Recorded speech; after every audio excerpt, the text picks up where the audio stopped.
Welcome to the Visual Fractions YouTube channel. Today, we're going to explore how to convert the fraction 27/100ths to a decimal. To convert the fraction 27/100ths to a decimal, all we need to do is divide the numerator, the top number, by the denominator, the bottom number. So, we simply divide 27 by 100. The answer we get is 0.27. To do this by hand using long division, we start by writing 27 as the dividend and 100 as the divisor. Since 100 doesn't fit into 27, we add a decimal point in our answer and append 2 zeros to 27, making it 2700. How many times does 100 go into 2700?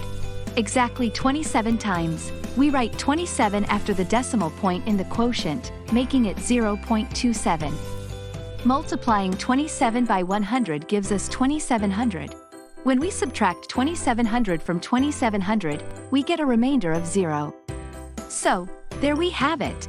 The fraction 27/100ths converted to a decimal is 0.27.